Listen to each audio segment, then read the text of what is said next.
So hey guys, welcome back to another video of renegade M model and I hope कि तुम लोग बहुत ही ज्यादा अच्छे और मजे में होगे। वीडियो में आगे बढ़ने से पहले कहना चाहूंगी कि अगर इससे पहले का एपिसोड अभी तक चेकआउट नहीं किया है तो पहले जाओ और जाके उसे देख लो, वरना यहाँ तुम्हें कुछ समझ नहीं आने वाला, और जिसका कि लिंक तुम्हें पिन कमेंट या आई बटन पे मिल जाएगा। और अगर तुमने देख लिया है तो बिना किसी देर के आज की इस वीडियो को फटाफट से शुरू करते हैं। सो होमीज, जैसा कि हमने लास्ट एपिसोड में देखा था जहाँ पे वांग लिन सुजाकू टॉम के अंदर, जहाँ पर फर्स्ट सुजाकू ये हुआ की टॉम मौजूद थी, वहाँ पर पहुंच जाता है। साथ ही यहाँ पर उसे कल्टीवेशन प्लेनेट क्रिस्टल का एक शेडो फॉर्म भी नजर आता है कि तभी हम देखते हैं कि यहाँ पर जो युनक्यूजी था वो भी उसी ओल्ड मैन जिसे कि ताओशन ने पोजेस किया था उसके साथ यहाँ पर मौजूद था, और यहाँ पे युनक्यूजी ने उसे अपने पावर से ट्रैप करके रखा था। लेकिन इसी दौरान यहाँ पर युनक्यूजी वांग लिन को फोर्स करता है और कहता है कि तुम्हें यहाँ पर इस कल्टीवेशन प्लेनेट क्रिस्टल के शेडो फॉर्म को मेरे लिए टच करना होगा। यहाँ पर वांग लिन समझ जाता है कि इसकी जो कीमत होगी वो शायद उसे अपनी जान से चुकानी पड़ सकती है। इसी वजह से पहले तो वांग लिन बहुत ही चालाकी के साथ उस स्ट्रॉ हेड की जितनी भी ट्रू मेथड्स और सीक्रेट्स थी उनके बारे में सब कुछ युनक्यूजी से ले लेता है, ये कहकर कि ठीक है मैं इस शेडो फॉर्म को आपके लिए टच करूंगा। लेकिन अगले ही पल यहाँ पर वांग लिन अपने 1 बिलियन सोल फ्लैग को बाहर निकालते साथ ही उससे फाइट करने के लिए रेडी हो जाता है। यहाँ पर हम देखते हैं कि वो ओल्ड मैन भी यहाँ पे युनक्यूजी के बनाए उस ट्रैप से आजाद हो जाता है, और अब युनक्यूजी और इसके बीच फाइट शुरू होने लगती है कि तभी फर्स्ट सुजाकू ये हुआ का वो जो स्टैचू मौजूद था वो पूरी तरीके से कोलैप्स कर जाता है और उसके अंदर से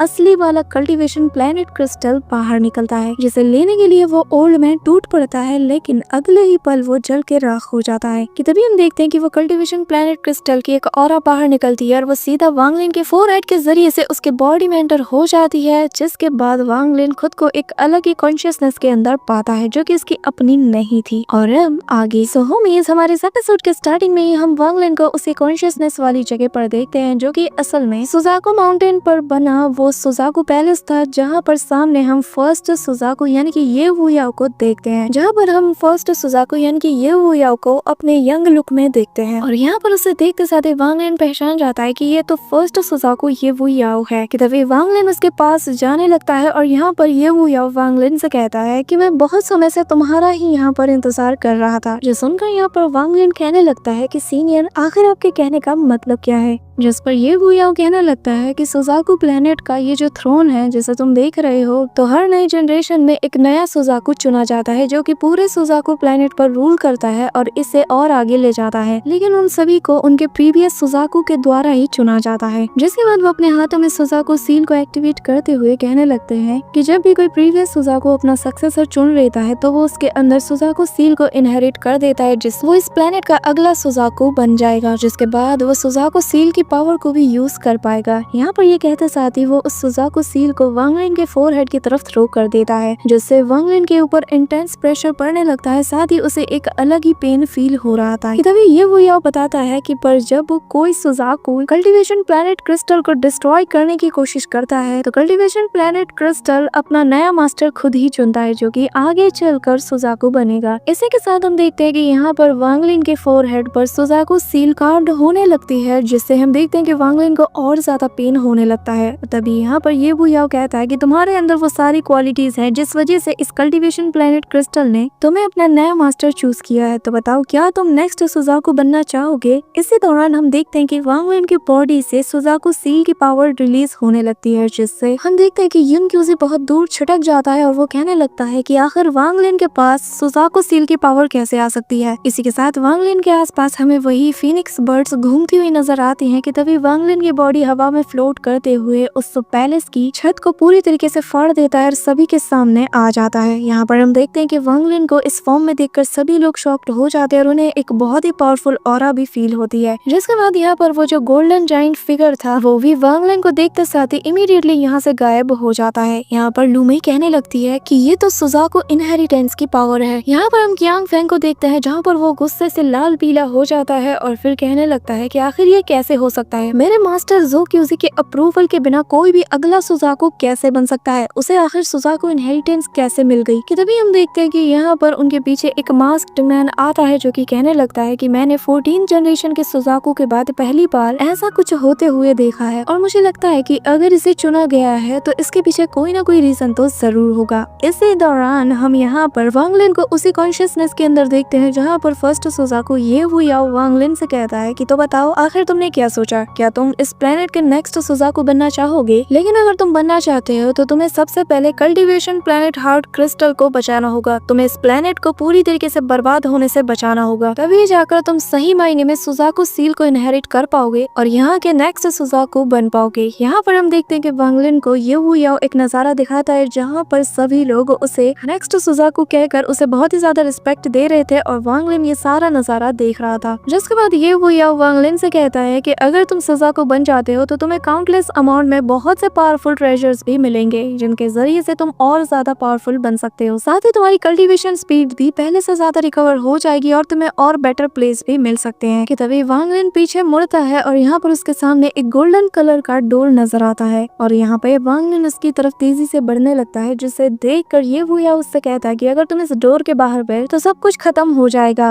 अगर तुम इसके बाहर चले गए तो हो सकता है कि तुम्हारे लिए जो रास्ते हैं वो और ज्यादा डिफिकल्ट हो जाएं। तो बेहतर यही होगा कि तुम दरवाजे के इस पार ही रहो, जिसके बाद तुम्हें सुजाकू सील की इनहेरिटेंस भी मिल जाएगी और तुम नेक्स्ट सुजाकू भी बन जाओगे। जिस पर वांग लिन उस डोर की तरफ जाते हुए कहने लगता है कि मैं कभी भी इस प्लेनेट का सुजाकू बनना नहीं चाहता था और ना ही मुझे यहाँ पर रूल करने में कोई इंटरेस्ट है। ये कहते साथ ही वांग लिन उस डोर के उस पार जाने लगता है जहाँ पर वो अपने लाइफ एंड डेथ डोमेन की पावर का यूज करते हुए अपने अंदर से सुजाकू सील को पूरी तरीके से बाहर निकालने में लग जाता है। जिसके साथ ही यहाँ पर हम देखते हैं कि उसके फोरहेड पर बना वो मार्क भी ग्लो करने लगता है और अगले ही पल वांग लिन वापस से ये हुयाओ के सामने होता है। जिसके बाद यहाँ पर ये हुयाओ वांग लिन को देखकर कहने लगते हैं कि ठीक है फिर मैं तुम्हें फोर्स नहीं कर सकता, सबकी अपनी अपनी मर्जी होती है। ये कहते साथ ही वो सुजाकू सील को वांग लिन की बॉडी से भी बाहर निकाल लेता है। इसी के साथ यहाँ पर वांग लिन उन्हें ग्रीट करते हुए कहने लगता है कि पर सीनियर क्या आप मुझे बता सकते हैं कि आखिर मैं अपने सोल फ्रेगमेंट को आखिर यहाँ से कैसे आजाद करूँ? जिसमें यहाँ पर ये हुयाओ उसे सिंपल और सबसे आसान तरीका बताते हुए कहने लगते हैं कि एक सोल के बदले तुम्हें एक जान देनी होगी। यहाँ पर ये कहते साथ ही वो कल्टीवेशन प्लेनेट क्रिस्टल के एक शैडो फॉर्म को उसके अंदर डाल देता है। इसी के साथ वो यहाँ पर वांग लिन को वापस उसी के वर्ल्ड में भेज देते हैं जहाँ पर हम देखते हैं कि उसे वापस आते साथ ही देख कर युन क्यूजी कहने लगता है कि मैं हैरान हूँ कि आखिर इसने सुजाकू के टाइटल को क्यों छोड़ दिया, ये चाहता तो बहुत ही ज्यादा पावरफुल बन सकता था। यहाँ पर हम देखते हैं कि वांग लिन आते साथ ही कहने लगता है कि मुझे उस इंसान को ही मेरे सोल के लिए सैक्रिफाइस करना चाहिए जो कि आगे चलकर मेरे लिए खतरा बनने वाला है। यहाँ पर ये कहते साथ ही वांग लिन उस कल्टीवेशन प्लैनेट क्रिस्टल के शैडो फॉर्म को थ्रो करते हुए कहने लगता है कि जो भी इसे हासिल करेगा वो नेक्स्ट सुजाकू बन जाएगा। यहाँ पर वांग लिन ने सभी को एक लालच दिया था और जैसा कि तुम्हें पता है कि ज़ो क्यूजी का जो डिसाइपल है यानी कि क्यांग फेंग वो कितना बड़ा लालची है। इसी के साथ हम देखते हैं कि यहाँ मौजूद सभी लोग कल्टीवेशन प्लैनेट क्रिस्टल को देखकर उस पे टूट पड़ते हैं कि तभी क्यांग फेंग भी तेजी से उसकी तरफ बढ़ने लगता है। लेकिन सभी को उसकी तरफ बढ़ता हुआ देखकर वो यहाँ पर अपने सुजाकू फॉर्मेशन का यूज करना शुरू कर देता है, जिसकी मदद से वो सभी लोगों को ट्रैप कर देता है और फिर खुद जाकर तेजी से कल्टीवेशन प्लैनेट क्रिस्टल के शैडो फॉर्म को ग्रैब करने की कोशिश करता है। लेकिन तभी यहाँ पर युन क्यूजी की आवाज आती है जो कि चिल्लाते हुए कहता है कि वो मेरा है। जिसके बाद हम यहाँ पर देखते हैं कि वो सीधा क्यांग फेंग पर अटैक कर देता है, लेकिन क्यांग फेंग भी यहाँ पर अपने सुजाकू फॉर्मेशन की मदद से खुद को बचा लेता है। पर युन क्यूजी लगातार स्लैश अटैक करके इसके फॉर्मेशन को ही तोड़ देता है। जिसके बाद वो यहाँ पर अपनी जाइंट हैंड को क्रिएट करके सीधा यहाँ पे क्यांग फेंग को ग्रैब करने की कोशिश करता है और जैसे ही वो जाइंट सा हैंड क्यांग फेंग को पूरी तरीके से पकड़ने ही वाला था कि तभी यहाँ पर क्यांग फेंग ज़ो क्यूजी के दिए हुए उस सीक्रेट सील का यूज कर देता है, जहाँ पे ज़ो क्यूजी ने उससे कहा था कि जब तुम किसी प्रॉब्लम में फंस जाओ तो इसका यूज करना, ये तुम्हारी हेल्प जरूर करेगा। लेकिन अगले ही पल हम देखते हैं कि जैसे क्यांग फेंग उस सील का यूज करता है, युन क्यूजी का वो जाइंट हैंड जिसने की पूरी तरीके से क्यांग फेंग को ग्रैब कर लिया था वो पूरी तरीके से ब्लास्ट हो जाता है और फिर अगले ही पल हम क्यांग फेंग को देखते हैं जहाँ पर उसकी बॉडी से मिस्टीरियस एनर्जी निकलने लगती है, जिसे देखकर वांग लिन भी समझ आता है कि ये क्या है। और फिर अगले ही पल हम देखते हैं कि यहाँ पर क्यांग फेंग इमीडिएटली अपने पास से एक जेड को निकालकर खुद को उस सील से आजाद करने की कोशिश करता है, जिससे उसकी बॉडी बहुत दूर जा गिरती है और फिर इस धुएं में से हम ज़ो क्यूजी को बाहर आता हुआ देखते हैं, जिसे देखकर युन क्यूजी कहता है कि सीनियर ब्रदर तुम यहाँ पर क्या कर रहे हो। जिस पर ज़ो क्यूजी कहने लगता है कि मेरे जूनियर ब्रदर हमारे बीच का ये जो गेम है ये अब अपने क्लाइमैक्स तक पहुंच चुका है, तो मुझे तो यहाँ पर आना ही था ना। जिसके बाद हम देखते हैं कि यहाँ पर वो उस कल्टीवेशन प्लेनेट क्रिस्टल को पूरी तरीके से अपने हाथ में ले लेता है। जिसके बाद हम यहाँ पर क्यांग फेंग को देखते हैं, जहाँ पर वो पूरी तरीके से किसी ओल्ड मैन में ट्रांसफॉर्म हो गया था और उसके चेहरे पर झुर्रियां भी आ चुकी थी और वो पहले से बहुत ही ज्यादा वीक भी हो चुका था। इस बेचारे को ये समझ ही नहीं आ रहा था कि आखिर अभी अभी इसके साथ क्या हुआ, कि तभी यहाँ पर ज़ो क्यूजी बताने लगता है कि मेरे जूनियर ब्रदर, मैंने मेरे डिसाइपल क्यांग फेंग की लाइफ स्पैम का यूज किया है ताकि मैं यहाँ पर दोबारा वापस आ सकूं, क्योंकि मैं इतनी आसानी से सुजाकू के टाइटल को कैसे छोड़ सकता हूँ और किसी और को सुजाकू कैसे बनने दे सकता हूँ। ये सुनकर युन क्यूजी समेत सभी लोग बहुत ही ज्यादा शॉक्ड हो जाते हैं। जिसके बाद वो यहाँ पर बताने लगता है कि मेरा ये जो डिसाइपल क्यांग फेंग हमारे मास्टर क्यांग पिंगई की ब्लड लाइन से है, वो मास्टर जो कि तुम्हारा डबल सपोर्टर हुआ करता था, तो भला मैं उसी के डिसेंडेंट को अपना डिसाइपल बनाकर उसे नेक्स्ट सुजाकू कैसे बनने दे सकता था। जिसके बाद हम देखते हैं कि यहाँ पर युन क्यूजी और ज़ो क्यूजी दोनों एक दूसरे से फाइट करना शुरू कर देते हैं और युन क्यूजी कहता है कि तुमने ये ठीक नहीं किया। यहाँ पर इनको फाइट करता हुआ देखकर वहाँ मौजूद सभी लोग डर के मारे वहाँ से दूर जाने लगते हैं, कि तभी हम क्यांग फेंग को देखते हैं जहाँ पर वो एक जगह का सहारा लेते हुए उस सीन को याद करता है जब उससे ज़ो क्यूजी ने उस सील को दिया था और उसने कहा था कि जब भी तुम्हारी जान पर बन आए तो तुम इसको यूज करना, इससे तुम्हारी लाइफ बच जाएगी। बेसिकली यहाँ पर ज़ो क्यूजी ने झूठ बोला था और यहाँ पर क्यांग फेंग को एज अ चारे के तौर पर यूज किया। यहाँ पर हम प्रेजेंट टाइम में क्यांग फेंग को देखते हैं जो कि वहाँ से एस्केप करने लगता है, लेकिन उसकी हालत और ज्यादा खस्ता होने लगती है और तभी उसे रियलाइज होता है कि कहीं यहाँ पर ज़ो क्यूजी ने उसे एक चारे के तौर पर यूज तो नहीं किया ताकि वो मेरी लाइफ स्पैम को यूज कर यहाँ पर आ सके और लगातार मेरी लाइफ स्पैम के जरिए से वो खुद की कल्टीवेशन और अपनी पावर को इंक्रीज करता रहे। यहाँ पर हम देखते हैं कि क्यांग फेंग को बहुत ही ज्यादा गुस्सा आता है और वहाँ से एस्केप भी करने लगता है, लेकिन तभी यहाँ पर हम वांग लिन को देखते हैं जहाँ पर वो क्यांग फेंग को भागता हुआ देखकर समझ आता है कि ये वही पर्सन होगा जिसकी सोल को सैक्रिफाइस करके वांग लिन अपने सोल फ्रेगमेंट को आजाद करेगा। इसी वजह से हम देखते हैं कि वांग लिन यहाँ पर इमीडिएटली उसके पास पहुंच जाता है, साथ ही वो अपने राइट हैंड में 1 मिलियन सोल फ्लैग को भी बाहर निकाल लेता है। यहाँ पे हम देखते हैं कि उस 1 मिलियन सोल फ्लैग में से वांग लिन इमीडिएटली उस गोल्डन क्लीन और यहाँ पर कुछ सोल्स को बाहर निकाल लेता है, जिससे वो क्यांग फेंग पर अटैक करवा देता है। क्यांग फेंग उनसे बचने की कोशिश करते हुए उन पर कुछ स्लैश अटैक करके यहाँ पर एस्केप करने की कोशिश करता है, कि तभी यहाँ पर उसके सामने से वांग लिन एक पोर्टल से बाहर निकलकर उस पे 2-4 स्लैश अटैक चला देता है। यहाँ पर इन स्लैश अटैक से जैसे तैसे क्यांग फेंग बचता है, कि तभी यहाँ पर वांग लिन अपने उसी जायंट से एक्स से उस पर अटैक कर देता है, जो देख के क्यांग फेंग भी अपने पास से एक जायंट से एक्स को निकालता है, लेकिन यहाँ पर वांग लिन के एक्स के आगे क्यांग फेंग का वो एक्स कुछ भी नहीं कर पाता और वो इमीडिएटली वहाँ पर डिस्ट्रॉय हो जाता है। जिसके बाद वांग लिन यहाँ पर अपने बाकी के स्वॉर्ड से भी उस पर अटैक करवा देता है, जिससे बचने की क्यांग फेंग पुरजोर कोशिश करता है, लेकिन एट देने के करके सारे स्वॉर्ड्स उससे जा लगते हैं, जिससे वो बुरी तरीके से इंजर्ड हो जाता है और एक जगह पे जा गिरता है। लेकिन तभी हम देखते हैं कि वांग लिन के वो सारे स्वॉर्ड्स मिलकर यहाँ पर एक फॉर्मेशन को क्रिएट करने लगते हैं, जो देखकर यहाँ पर क्यांग फेंग वांग लिन से कहने लगता है कि ज़ेंग न्यू, आखिर हम दोनों के बीच है ही क्या जिस वजह से तुम मुझे जान से मारना चाहते हो? मैं जानता हूँ हमारे बीच ऐसा कुछ नहीं है कि जिस वजह से तुम इस हद तक जाओ। यहाँ पर वांग लिन इमीडिएटली अपने 1 बिलियन सोल फ्लैग से सोल से भी उससे अटैक करवा देता है और फिर अपनी उसी डेथ फॉर्मेशन से उस पर प्रेशर डालते हुए कहने लगता है कि मैं ये अपने लिए नहीं बल्कि रेड बटरफ्लाई के लिए कर रहा हूँ। यहाँ पर हम देखते हैं कि क्यांग फेंग अब ऑलमोस्ट मौत की दहलीज पर पहुंच चुका था, कि तभी दूर से ये सारा नजारा यहाँ पर टाओशिन का वो मंकी भी देख रहा था और कहने लगता है कि इसके पास ज्यादा कुछ खास है नहीं अब करने को। कि तभी यहाँ पे हम देखते हैं कि क्यांग फेंग इमीडिएटली एक एंशिएंट स्वॉर्ड को बाहर निकालता है, जो कि यहाँ पर क्यांग फिंगई ने उसके लिए बचा कर रखी थी, यानी कि अपने डिसेंडेंट्स के लिए। जिसके बाद यहाँ पर अपने ब्लड एसेंस को उस स्वॉर्ड पे लगा देता है, जिससे यहाँ पर उस स्वॉर्ड पर एक मिस्टीरियस सी पावर एक्टिवेट हो जाती है, जो कि सेकंड्स में यहाँ पर वांग लिन के उस फॉर्मेशन को पूरी तरीके से डिस्ट्रॉय कर देती है। इवन कि सभी आसपास के लोग दूर छटक जाते हैं, जिसके बाद सभी लोग शॉक्ड हो जाते हैं और फिर क्यांग फेंग उस स्वॉर्ड को पकड़ते हुए कहने लगता है कि मेरे एंसेस्टर ने इस स्वॉर्ड को अपने डिसेंडेंट्स के लिए छोड़ दिया था, ताकि अगर उनकी जनरेशन पर कभी भी अनाइलेशन का खतरा आए तो ये स्वॉर्ड उन्हें बचा ले। जिसके बाद वो वांग लिन से कहता है कि ज़ेंग न्यू, अब तुम मेरी ताकत देखोगे। ये कहते साथ ही वो सीधा स्वॉर्ड से वांग लिन पर अटैक करता है, जहाँ पे वांग लिन 1 बिलियन सोल फ्लैग से उस स्वॉर्ड को काउंटर करता है। लेकिन हम देखते हैं कि स्वॉर्ड को देखकर वांग लिन की आंखों में एक चमक होती है और वो कहने लगता है कि इस स्वॉर्ड के ऊपर 9 स्टार के एंशिएंट गॉड की ब्लड लगी हुई है और जिस वजह से क्यांग फेंग को इतनी आसानी से डिफीट करना मेरे लिए मुश्किल होगा। इसी के साथ हम देखते हैं कि दोनों ताबड़तोड़ फाइट करना शुरू कर देते हैं और अपने बेस्ट अटैक से एक दूसरे पर अटैक करते हैं। लेकिन जैसे ही ये लोग दोबारा दोबारा से एक दूसरे पर अटैक करने के लिए चाहते हैं। तभी हम देखते हैं कि यहाँ पर वो जो मंकी था वो अपनी पावर की ऑरा का यूज करके इन दोनों को अलग कर देता है और फिर वांग लिन को यहाँ पर टाओ शन की झलक नजर आती है, जिसे देखकर वांग लिन कहता है कि अच्छा तो ये तुम हो। यहाँ पर हम देखते हैं कि वांग लिन यहाँ से भागना शुरू कर देता है क्योंकि वो जानता है कि अब वो बचने वाला नहीं है। कि तभी कियांग फेंग अपने उसी स्वॉर्ड से टाओ शन की तरफ अटैक करने के लिए आगे बढ़ता है। यहाँ पर टाओ शन के उस फिगर से वो लड़ता है, लेकिन वांग लिन कहता है कि अब मैं समझा, असल में वो ओल्ड मैन तो बस एक पपेट था। तुमने सही मायने में अगर किसी को पोजेस किया था तो वो मंकी था, जिसके ऊपर तुम्हारा डिवाइन सेंस भी लगा हुआ है। यहाँ पे हम देखते हैं कि टाओ शन सेकंड्स में ही यहाँ पे कियांग फेंग को जमीन पे नॉकआउट कर देता है और फिर कहने लगता है कि अगर वो मेरा यूजलेस पपेट थोड़ा सा और समझदार होता है तो मुझे कभी भी यहाँ पर अपने ट्रू फॉर्म में आना ही नहीं पड़ता। लेकिन चलो कोई नहीं, मुझे एटलीस्ट यहाँ पर एंशिएंट गॉड बॉडी की ब्लड के कुछ ट्रेसेस मिल पाए हैं जो कि मेरे लिए बहुत ही ज्यादा काम आने वाली है। इसी के साथ यहाँ पर वो उस स्वॉर्ड पर लगी एंशिएंट गॉड बॉडी की उन दोनों ब्लड ड्रॉप्स को अपने पास रख लेता है, जिसके बाद वो अपने पावर की ऑरा को रिलीज करते हुए कहने लगता है कि अब मुझे एस्केप होने से कोई भी नहीं रोक पाएगा। यहाँ पर हम वांग लिन को देखते हैं जो कि अभी भी भागने में लगा होता है कि तभी यहाँ पर टाओ शन अपनी 2 फिंगर से उस पर अटैक करता है, जिससे वांग लिन बुरी तरीके से इंजर्ड हो जाता है और फिर टाओ शन उससे कहने लगता है कि चिंता मत करो, एक बार मुझे कल्टीवेशन प्लैनेट क्रिस्टल मिल जाए तो फिर तुमसे अपना हिसाब मैं बराबर करूंगा। यहाँ पर हम देखते हैं कि वांग लिन खून की उल्टियां करना शुरू कर देता है और कहने लगता है कि मेरे पास ज्यादा समय नहीं है, मुझे जल्द से जल्द यहाँ से निकलना होगा। जिसके बाद वांग लिन इमीडिएटली कियांग फेंग के पास टेलीपोर्ट होकर अपने सोल लैशर को निकाल लेता है और फिर कियांग फेंग पर उससे चला देता है, जिससे हम देखते हैं कि कियांग फेंग से उसकी सोल बाहर निकल आती है। जिसके बाद वांग लिन यहाँ पर कियांग फेंग के सोल को सैक्रिफाइस करके अपने सोल फ्रेगमेंट को कल्टीवेशन प्लैनेट क्रिस्टल से आजाद करने लगता है, जिससे यहाँ पर जो कियांग फेंग की सोल थी वो वांग लिन के सोल फॉर्म के बदले में यहाँ पर सैक्रिफाइस हो जाती है, जिसके चलते वांग लिन को अपना सोल फ्रेगमेंट वापस मिल जाता है। जिसके बाद वांग लिन यहाँ पर कियांग फेंग की बॉडी से 4 एलिमेंट सोल को भी बाहर निकाल लेता है। जैसा कि तुम्हें पता है कि रेड बटरफ्लाई के पास 5 थी, जिनमें से एक वांग लिन ने ले लिया था और बाकी के 4 कियांग फेंग ने। यहाँ पर उन 4 एलिमेंटल सोल्स को वांग लिन रख लेता है कि तभी हम देखते हैं कि यहाँ पर कियांग फेंग की डेथ के बाद जिगजिन के चेहरे का रंग ही बदल जाता है। वो इमीडिएटली उसके पास आकर अपने एक फॉर्मेशन को क्रिएट करते हुए कहती है कि जीते जी तो तुमने एक काम ढंग का किया नहीं, लेकिन तुम्हारे मरने के बाद तुम्हारी बॉडी मेरे बहुत काम आएगी। और फिर वो यहाँ पर एक ऐसी मिस्टीरियस टेक्निक का यूज करती है जिस वजह से कियांग फेंग की जितनी भी कल्टीवेशन पावर थी वो यहाँ पर रिवर्स तरीके से जिगजिन अपने अंदर अब्सॉर्ब करने लगती है। और उसे ऐसा करता हुआ देखकर यहाँ पर ज़्याओ वुडे अपने मन में कहने लगता है कि ब्रदर वांग, मैंने आपको बताने की कोशिश की थी लेकिन लगता है बहुत देर हो चुकी है, क्योंकि सीनियर युन क्यूजी ने जिगजिन को एक ऐसा मेथड सिखाया है जिस वजह से वो दूसरे की कल्टीवेशन को अब्सॉर्ब कर सकती है। और अब जरा देखो इसकी कल्टीवेशन किस हद तक बूस्ट हो चुकी है। इसी दौरान हम वांग लिन को देखते हैं जो कि यहाँ पर उसी सील का यूज करना शुरू कर देता है जिसके जरिए से वो इस टॉन्ग से जैसे तैसे बस बाहर निकलना चाहता था, लेकिन वो नहीं निकल पाता। कि तभी वो कहता है कि लगता है कि सुजाकू टॉन्ग बहुत बुरी तरीके से बाहर की साइड कोलैप्स कर चुका है, इस वजह से मैं यहाँ से एस्केप नहीं कर पा रहा। वहीं दूसरी तरफ पीछे एक जोरदार धमाका होता है और हम देखते हैं कि यहाँ पर जो क्यूजी और युन क्यूजी दोनों ही अलग डायरेक्शन में जा गिरते हैं और इनके चेहरे पर एक खौफ नजर आ रही थी। कि तभी यहाँ पर हम टाओ शन को देखते हैं जहाँ पर उसके हाथ में कल्टीवेशन प्लैनेट क्रिस्टल मौजूद था और उसने यहाँ पर जो क्यूजी और युन क्यूजी दोनों की अकल ठिकाने लगा दी थी। जिसके बाद वो वांग लिन की तरफ अपनी फिंगर को पॉइंट करते हुए कहता है कि वांग लिन अब तुम्हारी बारी। यहाँ पे हम देखते हैं कि जैसे ही वो वांग लिन पे अटैक करता है वांग लिन इमीडिएटली वहाँ से टेलीपोर्ट हो जाता है। जिसके बाद इमीडिएटली हम टाओ शन को देखते हैं जो कि वांग लिन के पीछे आकर उस पर अटैक कर देता है, जो देखकर वांग लिन अपने उसी जाइंट से एक्स को बाहर निकाल कर उसके स्वॉर्ड ऑरा से उस पे अटैक कर देता है। और यहाँ पर उसके अटैक को टाओ शन ने एक सिंगल अटैक से ही पूरी तरीके से डिस्ट्रॉय कर दिया था। यहाँ पर वांग लिन के चेहरे पर साफ खौफ नजर आ रहा था क्योंकि वो जानता है कि यहाँ पर उसे बचाने वाला अब कोई नहीं और वो अपना सब कुछ लगा देता है बस यहाँ से एस्केप करने में। कि तभी यहाँ पे वो अपने 1 बिलियन सोल फ्लैग के सारे सोल्स को बाहर निकाल देता है। यहाँ पर वांग लिन को इतना ज्यादा छटपटाता हुआ देखकर टाओ शन कहने लगता है कि वांग लिन, पहले के टाइम पे तुम बहुत ही ज्यादा कमजोर थे, मैं तुम्हें एक मजाक के तौर पे समझता था, लेकिन तुमने साबित कर दिया है कि तुम में कुछ तो बात है। यहाँ पे वांग लिन 1 मिलियन सोल फ्लैग के सारे सोल्स को आपस में फ्यूज करते हुए यहाँ पर एक एक्सटेंडेड लेवल के सोल को क्रिएट कर देता है ताकि वांग लिन को यहाँ पर थोड़ा सपोर्ट मिल जाए। यहाँ पर वो एक्सटेंडेड लेवल का सोल इमीडिएटली एक जायंट से स्वॉर्ड को समन करते हुए सीधा टाओ शन पर अटैक कर देता है, लेकिन टाओ शन घुमा के एक सिंगल पंच से ही उसके स्वॉर्ड को डिस्ट्रॉय कर देता है। जिसके बाद यहाँ पर वांग लिन अपने उस एक्सटेंडेड लेवल के सोल फ्रेगमेंट को पूरी तरीके से डिस्ट्रॉय कर देता है, जिससे यहाँ पे एक बहुत बड़ा एक्सप्लोजन होता है और इस एक्सप्लोजन का फायदा उठाते साथ ही वांग लिन यहाँ से भागने की कोशिश करता है, लेकिन तभी टाओशन यहाँ पर अपने सक्शन फोर्स की मदद से वांग लिन को अपनी तरफ खींचते हुए कहने लगता है कि भाग कर रहे हो, तुम्हें तो इन सब के बारे में मुझसे पंगा लेने से पहले सोचना चाहिए था। जिसके बाद वो वांग लिन पर अटैक कर देता है, लेकिन वांग लिन भी यहाँ पर अपने पावर से जैसे तैसे उसे रोक लेता है और अगले ही पल वांग लिन यहाँ पर अपने 1 बिलियन सोल फ्लैग की तरफ देखता है और उसे टाओशन की तरफ थ्रो करते हुए उसे पूरी तरीके से रिलीज कर देता है, जिससे 1 बिलियन सोल फ्लैग में जितने भी सोल बचे थे वो सभी बाहर निकलने लगते हैं और फिर यहाँ पर टाओशन के आसपास चक्कर काटने लगते हैं। साथ ही यहाँ पर वांग लिन अपने गोल्डन क्लेन को भी उसकी तरफ थ्रो कर देता है। ऐसा करता हुआ देखकर टाओशन समझ जाता है कि कुछ तो गड़बड़ होने वाली है। जिसके बाद वांग लिन यहाँ पर हर एक सोल साथी यहाँ पर उस सभी को एक साथ एक्सप्लोड करा देता है, जो देखकर यहाँ पे टाओशन वहाँ से एस्केप करने में लग जाता है, लेकिन यहाँ पर सारे के सारे सोल्स एक के बाद एक एक्सप्लोड करने लगते हैं। पर फिर हम देखते हैं कि यहाँ पर अगले ही पल एक बहुत बड़ा धमाका होता है, जिससे सभी लोग शॉक्ड हो जाते हैं। यहाँ पे वांग लिन को देखते हैं जिसके मुंह से खून निकल रहा था और वो कहने लगता है कि मुझे यहाँ से जल्द जिंदा बाहर निकलना होगा और फिर सोल रिफाइनिंग सेक्ट के उस 1 मिलियन सोल फ्लैग को दोबारा से रिफाइन करके उसे पावरफुल बनाना होगा। यहाँ पर वांग लिन लड़खड़ाते हुए जाने लगता है कि तभी युन क्यूजी हैरानी के साथ कहता है कि जिसे जो क्यूजी और मैं मिलकर रोक नहीं पाए उसे अकेले वांग लिन ने मार डाला। यहाँ पर जो टाओशन थी उसकी बॉडी उसी सी में जा गिरती है कि तभी यहाँ पर जो क्यूजी चिल्लाते हुए कहता है कि मेरा कल्टीवेशन प्लेनेट क्रिस्टल कहाँ है, जवाब दो आखिर वो कहाँ है। कि तभी यहाँ पर हम देखते हैं कि उस पानी के अंदर से यहाँ पे टाओशन का डिवाइन सेंस बाहर आने लगता है और वो वांग लिन से कहने लगता है कि मैंने तुम्हें सच में बहुत ही ज्यादा अंडर एस्टिमेट किया है, तुम 1 बिलियन सोल फ्लैग के सेल्फ डिस्ट्रक्शन पावर का यूज करोगे, मैंने ये कभी सोचा भी नहीं था। पर अफसोस की बात है कि तुम्हारा इतना कारगर तरीका भी मेरे थर्ड कॉन्शियसनेस को यहाँ से मिटा नहीं पाया और अब मैं तुम्हें मिटा के रख दूंगा। ये कहते साथ ही टाओशन वांग लिन को अपने जायंट हैंड से पूरी तरीके से क्रश करने में लग जाता है और उसे ऑलमोस्ट ग्रैब भी कर लेता है और इंटेंस अमाउंट में उस पर अपना सोल प्रेशर डालना शुरू कर देता है। जिसके बाद वांग लिन को वो पूरी तरीके से कुचलते हुए कहता है कि अब तुम मरने वाले हो। यहाँ पे वांग लिन अपने हाथ पैर मारना शुरू कर देता है और कहता है कि क्या मैं अपने हेवनली डिफाइंग बीट के जरिए से यहाँ से एस्केप कर सकता हूँ और क्या मैं इसके जरिए से टाओशन के इस प्रेशर को भी अब्सॉर्ब कर सकता हूँ। लेकिन हम देखते हैं कि वांग लिन इसमें कामयाब नहीं हो पाता कि तभी यहाँ पर किसी की आवाज आती है जो कि यहाँ पर कहता है सील, और यहाँ पर टाओशन का वो पूरा हैंड जो कि अभी तक वांग लिन को स्क्वीज करने में लगा था वो गायब हो जाता है। जिसके बाद पीछे से 4-5 चेन्स आकर पूरी तरीके से टाओशन को ब्लॉक कर लेती है और फिर टाओशन से कहने लगता है कि तुमने बहुत यहाँ पर उधम मचा लिया, अब तुम्हारा खेल यहीं पर खत्म होता है। ये कहते साथ ही वो टाओशन को पूरी तरीके से उन चेन्स में जकड़ना शुरू कर देता है, जो देखकर टाओशन कहता है कि आखिर तुम हो कौन। जिस पर हम देखते हैं कि ये और कोई नहीं बल्कि वही मास्क्ड मैन था और वो यहाँ पर कोई जवाब नहीं देता, जो देखकर टाओशन कहने लगता है कि मुझे फर्क नहीं पड़ता कि तुम कौन हो, लेकिन तुमने आज यहाँ पर मेरे काम में दखल दिया है और जिस दिन मैं आजाद हो जाऊंगा उस दिन मैं तुम्हें भी इन सब के साथ जान से मार दूंगा। जिसके बाद हम देखते हैं कि यहाँ पर वो मास्क्ड मैन पूरी तरीके से यहाँ पे टाओशन के उस थर्ड कॉन्शियसनेस को भी डिस्ट्रॉय कर देता है। जिसके बाद हम देखते हैं कि वो मास्क्ड मैन यहाँ पर कल्टीवेशन प्लेनेट क्रिस्टल को अपने पास रख लेता है। साथ ही यहाँ पर वो अपनी पावर का यूज करते हुए उस जगह को पूरी तरीके से रिपेयर कर देता है जैसे कि यहाँ पर कुछ हुआ ही ना था और फिर वो अपने पास यहाँ पर कियांग पिंगई के उस स्वॉर्ड को भी रख लेता है। यहाँ पर वांग लिन को भी समझ नहीं आ रहा था कि आखिर ये मिस्टीरियस मास्क्ड मैन है कौन। कि तभी यहाँ पर जो क्यूजी उस बंदे के सामने अपीयर होते हुए उससे बहुत ही रिस्पेक्ट और डर के साथ कहने लगता है कि आप तो वही हैं। जिस पर हम देखते हैं कि वो बंदा कहता है कि जो क्यूजी तुम जानते हो ना कि तुम्हारी गलती क्या है। यहाँ पर जो क्यूजी डर के मारे उससे कहने लगता है कि हाँ मैं जानता हूँ कि जूनियर ने बहुत बड़ी मिस्टेक की है, प्लीज मैसेंजर प्लीज आप मुझे माफ कर दीजिए। यहाँ पर ये सुनते साथ ही युन क्यूजी भी अपीयर हो जाता है। वो कहने लगता है कि मैसेंजर। कि तभी वो हैरानी के साथ कहता है कि अच्छा तो तुम कल्टीवेशन अलायंस के एक मैसेंजर हो। जिसके बाद यहाँ पर वो मास्क्ड मैन कहने लगता है कि जो क्यूजी तुमने अपने जाती फायदे के लिए कल्टीवेशन प्लेनेट क्रिस्टल को डिस्ट्रॉय करने का सोचा और ये एक बहुत बड़ा जुर्म है। तुम्हारे रीजन जो भी हो इससे फर्क नहीं पड़ता, लेकिन तुम्हें इसकी सजा मिलनी चाहिए और इसके बाद कल्टीवेशन अलायंस इस मैटर को ज्यादा आगे तक नहीं ले जाएगी। यहाँ पर ये कहते साथ ही वो उस पर अटैक करता है, जिससे हम देखते हैं कि